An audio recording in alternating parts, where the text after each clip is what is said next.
Good evening from Sacred Space at Titan Israel. It's still the 24th of June and it's 9:54 p.m.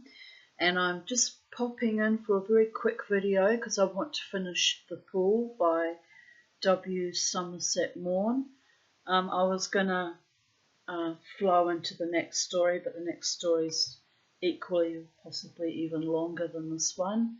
So I'm going to split them up accordingly, and so this will be a very short video, but the Mamati, aka the Tanya, doesn't like things being left incomplete, doesn't like failure. Just kind of odd for someone who's failed magnificently at everything her entire life. It's a strange manifestation that suddenly at just over 60 in 2.5 months, it really irks me and bothers me to fail that much that I get so distressed that I persist and persist and persist. But there's a lot to be said about persistence, just like any watercourse or river or creek or water consistently flowing over rocks will slowly grind down the rough edges and even sometimes change the course of waterways in a smooth and impenetrable way, just drip, drip, drip, continuously flowing and moving forward, which is, pretty good way to be actually, getting through these strange and unique times. So we'll continue with the story. There's only 3 pages left, so this will probably be a 4 or 5 minute video. It won't be very long. And we got cut off at the point where Lawson got smacked over the side of the head with a pool cue by Miller, otherwise known as Müller. And well, Germans. That's all I have to say about that. I knew he was in trouble when he took off his spectacles and casually wiped them with his handkerchief. That level of becalmment before the storm. I know it well, my darlings. But anyway,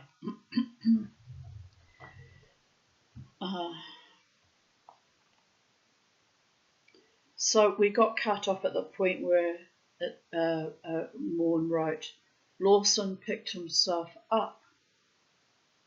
He put his hand to his ear, which was singing still. Then he slunk out of the club. I saw a man cross the road, a patch of white against the darkness of the night, but did not know who it was. He came down to the beach, past me sitting at the foot of the tree, and looked down. I saw then that it was Lawson, but since he was doubtless drunk, did not speak. He went on, walked irresolutely 2 or 3 steps, and turned back. He came up to me and, bending down, stared in my face. I thought it was you, he said. He sat down and took out his pipe. It was hot and noisy in the club, I volunteered. Why are you sitting here? I was waiting about for the midnight mass at the cathedral. If you like, I'll come with you. Lawson was quite sober. We sat for a while, smoking in silence. Now and then in the lagoon was the splash of some big fish, and a little way out towards the opening of the reef was the light of a schooner. You're sailing next week, aren't you? He said. Yes. It would be jolly to go home once more. but I could never stand it now. The cold, you know. It's odd to think that in England now they're shivering around the fire, I said. There was not even a breath of wind. The balminess of the night was like a spell. I wore nothing but a thin shirt and a suit of ducks. I enjoyed the exquisite languor of the night and stretched my limbs voluptuously. It isn't the sort of New Year's Eve that persuades one to make good resolutions for the future, I smiled. He made no answer, but I do not know what train of thought my casual remark had suggested in him, for presently he began to speak. He spoke in a low voice without any expression, but his accents were educated, and it was a relief to hear him after the twang and the vulgar intonations, which for some time had wounded my ears. I've made an awful hash of things. That's obvious, isn't it? I'm right down at the bottom of the pit, and there's no getting out for me.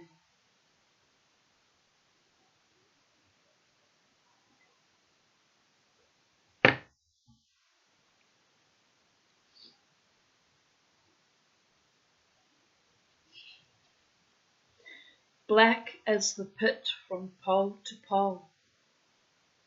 I felt him smile as he made the quotation.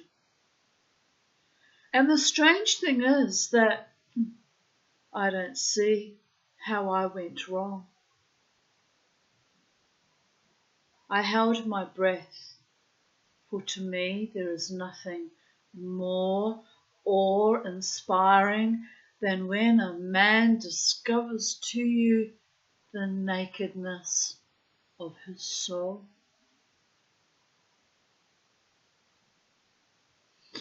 Then you see that no one is so trivial or debased, but that in him is a spark of something to excite compassion. It wouldn't be so rotten if I could see that it was all my own fault.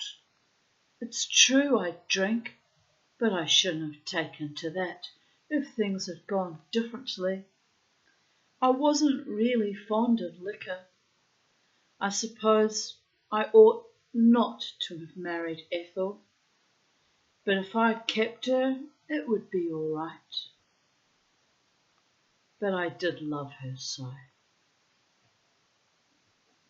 His voice faltered. She's not a bad lot, you know. Not really. It's just rotten luck. We might have been as happy as lords, but when she bolted, I suppose I ought to have let her go, but I couldn't do that. I was dead stuck on her then, and there was the kid. Are you fond of the kid? I asked. I was. There are two, you know. But they don't mean so much to me now. You take them for natives anywhere. I have to talk to them in Samoan. Is it too late for you to start fresh? Couldn't you make a dash for it and leave the place? I haven't the strength. I'm done for.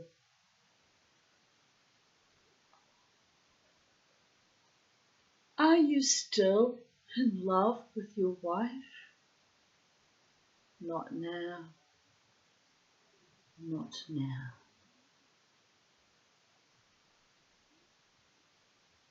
He repeated the two words with a kind of horror in his voice. I haven't even got that now. I'm down and out. The bells of the cathedral were ringing. If you really want to come to the midnight mass, you'd better go along, I said. Come on. We got up and walked along the road. The cathedral, all white, stood facing the sea, not without impressiveness, and beside it the Protestant chapels had the look of meeting houses. In the road were 2 or 3 cars, and a great number of traps, and traps were put up against the walls at the side. People had come from all parts of the island for the service, and through the great open doors we saw that the place was crowded. The high altar was all ablaze with light. There were a few whites and a good many half-castes, but the great majority were natives. All the men wore trousers, for the church had decided that the lover is indecent. We found chairs at the back near the open door and sat down. Presently, following Lawson's eyes, I saw Ethel come in with a party of half-castes. They were all very much dressed up, the men in high, stiff collars and shiny boots, the women in large, gay hats. Ethel nodded and smiled to her friends as she passed up the aisle. The service began. When it was over, Lawson and I stood on one side for a while to watch the crowd stream out. Then he held out his hand.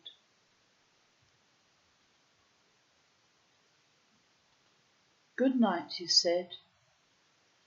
I hope you'll have a pleasant journey home. Oh, but I shall see you before I go. He sniggered. The question is if you'll see me drunk or sober. He turned and left me. I had a recollection of those very large black eyes shining wildly under the shaggy brows. I paused irresolutely. I did not feel sleepy, and I thought I would at all events go along to the club for an hour before turning in. When I got there, I found the billiard room empty, but half a dozen men were sitting around a table in the lounge, playing poker. Miller looked up as I came in. Sit down and take a hand, he said. All right. I bought some chips and began to play. Of course, it is the most fascinating game in the world, and my hour lengthened out to 2 and then to 3. The native bartender, cheery and wide awake, notwithstanding the time, was at our elbow to supply us with drinks, and from somewhere or other he produced a ham and a loaf of bread. We played on. Most of the party had drunk more than was good for them, and the play was high and reckless. I played modestly, neither wishing to win nor anxious to lose, but I watched Miller with a fascinated interest. He drank glass for glass with the rest of the company, but remained cool and level-headed. His pile of chips increased in size, and he had a neat little paper in front of him on which he had marked various sums lent to players in distress. He beamed amiably at the young men whose money he was taking. Reminds me of my Uncle Cass. He was mercenary when it came to gambling. The old bastard. Mercenary and other things too, but we won't think about that right now.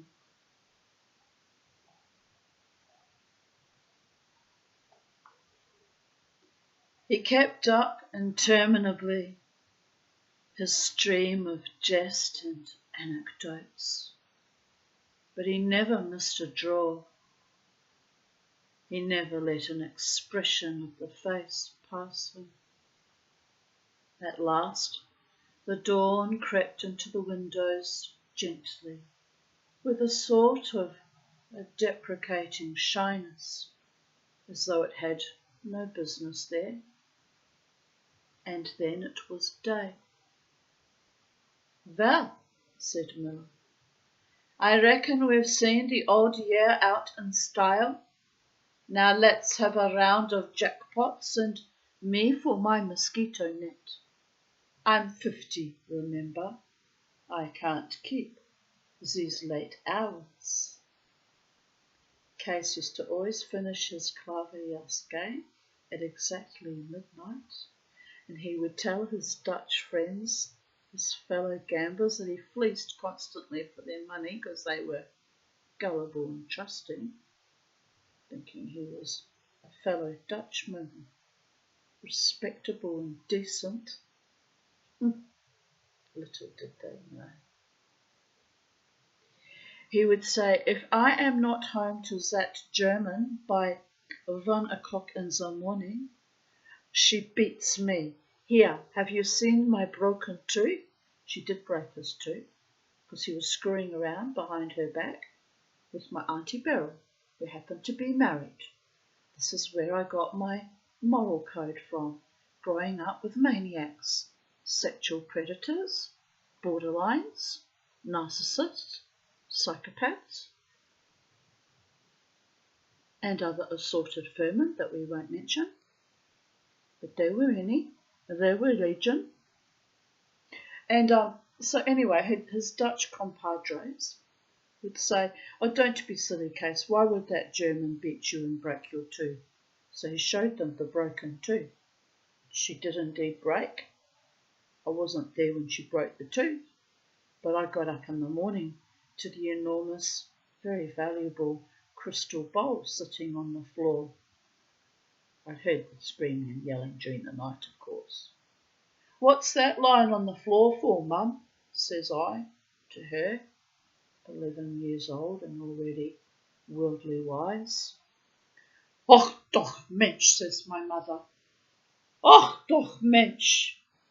Well, my darling," she says, "thank God I didn't use that on him."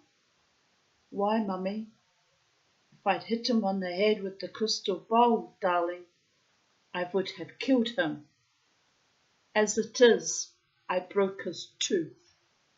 And then she smiled at me with great delight and glee. "What did you break his tooth for, Mummy?" "Well, you know, darling, you know how he is long-time friends with Auntie Beryl." "Yes," I said, "long-time friends." "Well, every time we go to the, what was it called? The Linden Tree. Every time we go to the Linden Tree restaurant, Auntie Beryl and Uncle Ron are there." "What's wrong with that, Mum? They're coming to have dinner with you." "Oh, you know, I didn't mind them coming to have dinner with us once. I didn't mind them coming to have dinner with us twice.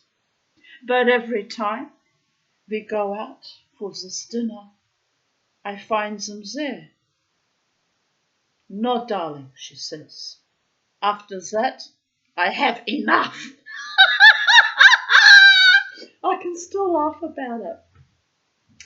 And Uncle Case, I heard during the night pleading with her, but darling, but my darling, I love you, I love you, you bastard.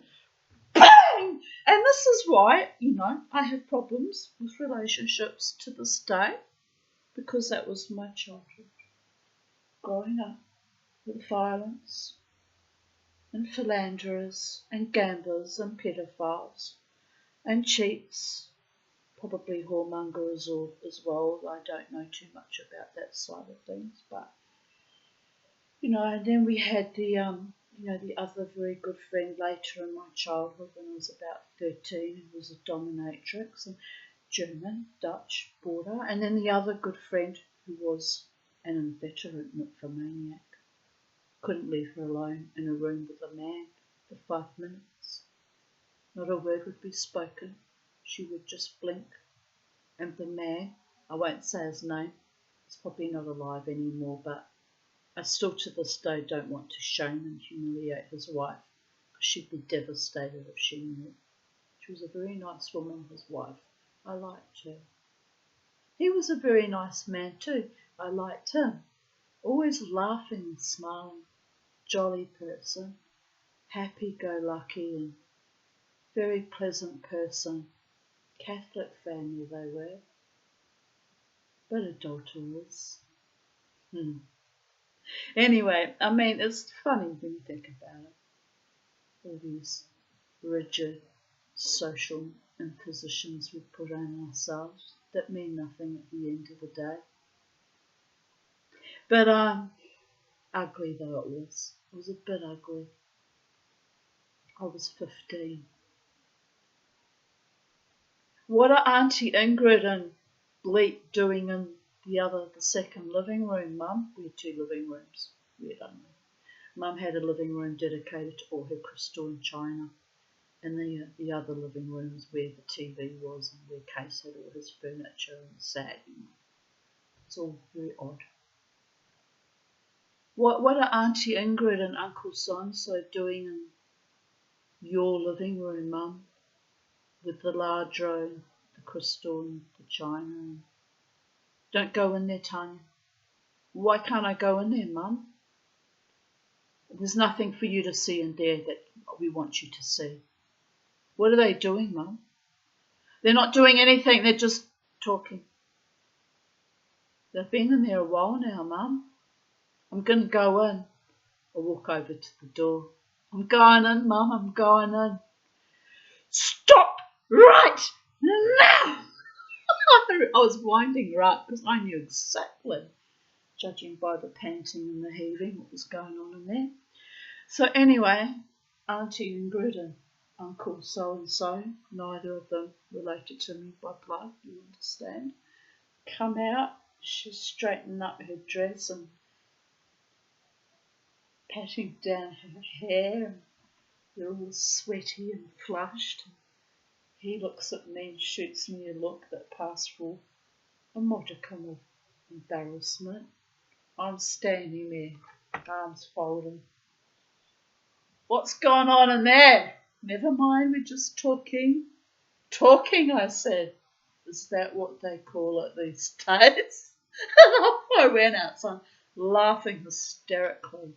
Oh, I had good dirt on that uncle, but as I said, I wouldn't have told his wife because she was a sweet, angelic soul, and I wouldn't have wanted to hurt her for all the tea in China. Besides, the Dutch, that sounds racist of me, but it's a bit of a generalisation. But in my childhood, the Dutch people surrounding me were very, how can I put it, disinhibited, by and large. Not terribly bothered about sex and who they had it with at all. In the 70s and 80s and 90s, I don't know if the culture's the same now. But anyway, it was kind of odd. And I have a feeling that his wife knew. She wasn't stupid. I mean, no one's stupid, are they? There's things you turn a blind eye to because that's your family and you keep your family together. And I get it. I get it. But yes, it was kind of delicious. I had very little opportunities for revenge on my filthy pedophile enabling family, but that was one card I held over their head. Mum would just look at me and go, "Don't do it, Tanya. Don't do it."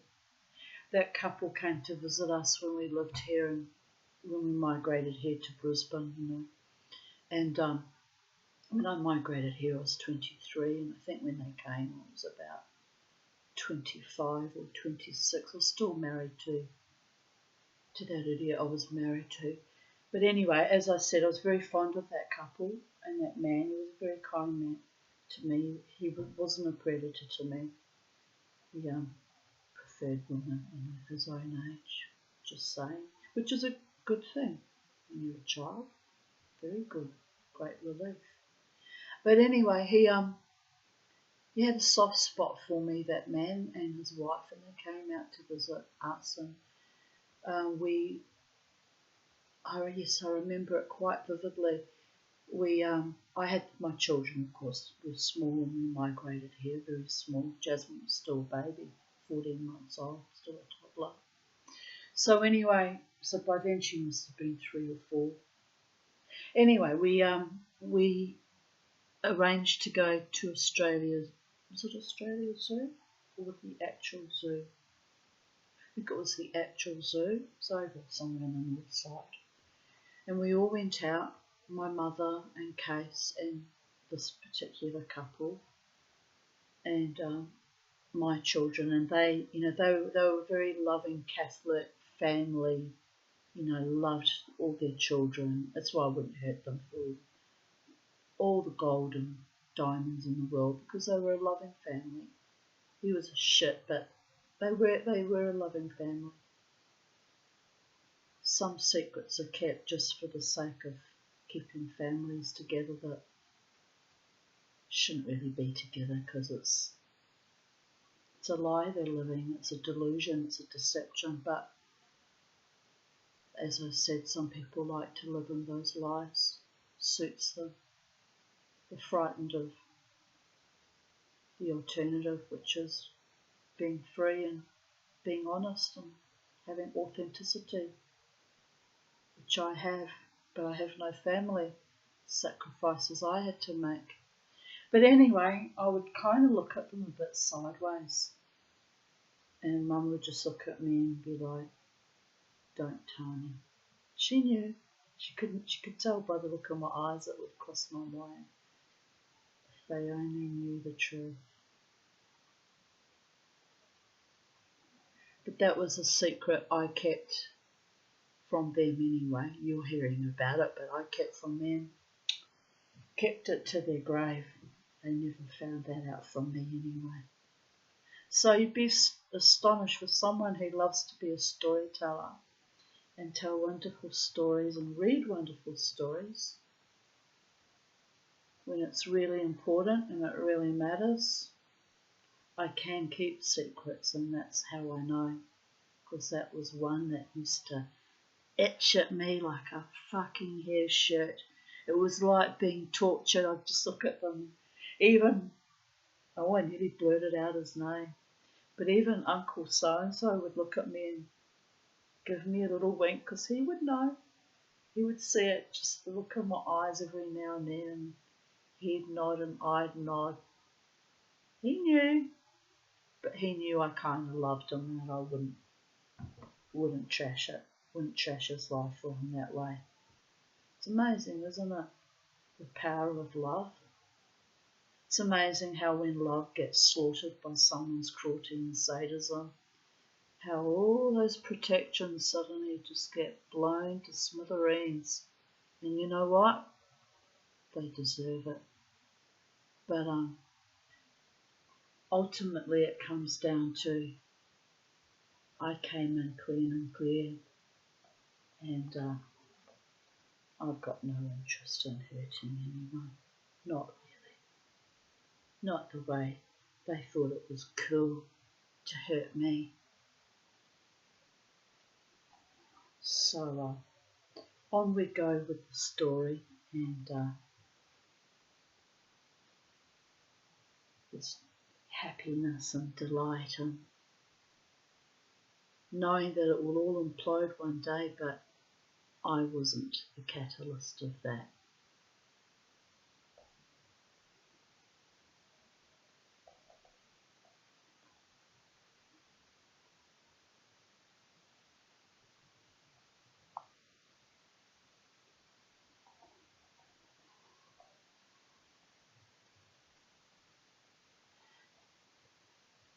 Oh, to finish the story about Case saying at midnight he'd want to go home, or he said his de facto wife, my mother, would break his tooth. The men would beg him to keep gambling because they loved gambling. They'd go to 3, 4 in the morning. And Case would say, "No, she will beat me."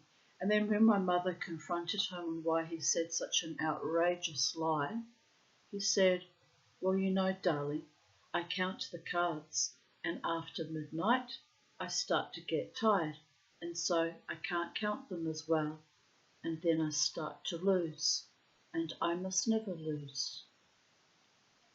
She said, "You're a bastard, Case." "Yes," he said, "I am." The nature of a psychopath.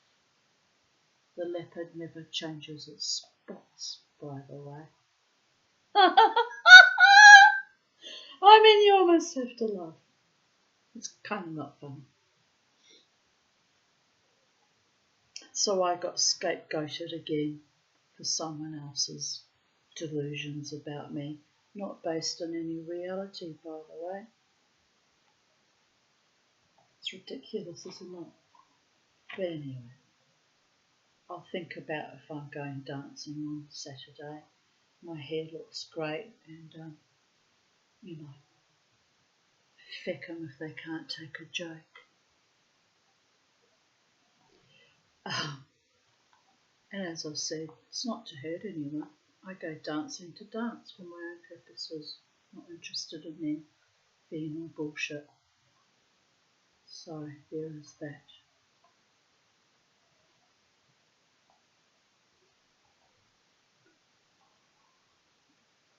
The morning was beautiful and fresh when we stood on the veranda, and the lagoon was like a sheet of multicoloured glass. Someone suggested a dip before going to bed, but none cared to bathe in the lagoon, sticky and treacherous to the feet. Miller had his car at the door, and he offered to take us down to the pool. We jumped in and drove along the deserted road. When we reached the pool, it seemed as though the day had hardly risen there yet. Under the trees, the water was all in shadow, and the night had the effect of lurking still. We were in great spirits. We had no towels or any costume, and, in my prudence, I wondered how we were going to dry ourselves. None of us had much on, and it did not take us long to snatch off our clothes. Nelson, the little supercargo, was stripped first. "I'm going down to the bottom," he said. He dived, and in a moment another man dived too, but shallow, and was out of the water before him. Then Nelson came up and scrambled to the side. "I say, get me out," he said. "What's up?" Something was evidently the matter. His face was terrified. Two fellows gave him their hands, and he slithered up. I say, there's a man down there. Don't be a fool. You're drunk. Well, if there isn't, I'm in for DTs. But I tell you, there's a man down there. It just scared me out of my wits. Miller looked at him for a moment. The little man was all white. He was actually trembling. Come on, Custer, said Miller to the big Australian. They'd better go down and see. He was standing up, said Nelson, all dressed. I saw him. He tried to catch hold of me. Hold your row, said Miller. Are you ready? They dived in. We waited. I think he means row. Hold your row? Hold your row. Hold your row, said Miller. Are you ready? They dived in. We waited on the bank, silent.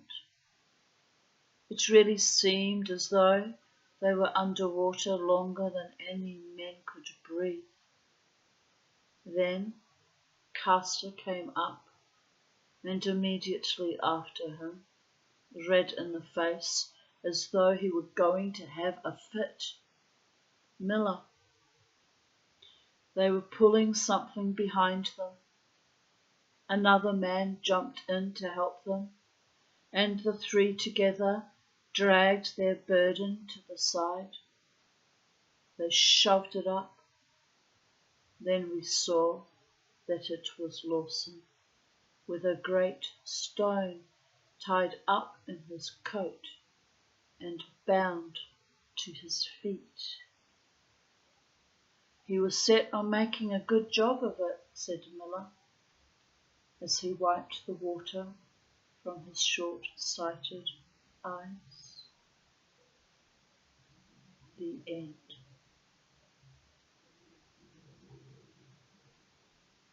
Well, we all knew from following the story that that was going to end badly, did we not? Someone was going to get killed at the end of it. And sometimes it's like that, people of Earth. The slaughtering of the soul that was done to me was completely unforgivable, but it is what it is. And I had a happy day today, having my hair done and with my beautiful birdies. And life is beautiful, and one day hopefully I'll meet someone honouring and kind. Is that too much to ask of a millionaire? I'm joking about the millionaire. Truly I am. Money means nothing to me. Prestige means nothing to me. Status means nothing to me. It was nice to have been made queen for a while, but that only lasted until there was a new face and a new pair of tits and arse. C'est la vie, babies. Do I look bothered? But, you know, not my first rodeo, and probably won't be my last. So you can imagine that I get a bit tired of it all at times, and maybe I sometimes flirt with the idea of exiting stage left, but I was born to defy all you callow, empty, weak motherfuckers, and I'll be doing that till the day I die, however that manifests. Peace out. There's a war in Iran, between Israel and Iran, and Australia's joined in it. Doesn't bode well for our earth, but in the microcosm and the macrocosm, the spiritual war just keeps intensifying, and I'm choosing to stay in my own integrity and honour and authority and maintain my own sweetness. Got nothing much left really, so I can choose between light and dark. But I know I deserved better than that. Truly, there's a few compatriots that know I deserved better than that too. So, to you, my darlings, have a wonderful evening. Sleep well when you get there. Remember to never ever let the bastards grind you down.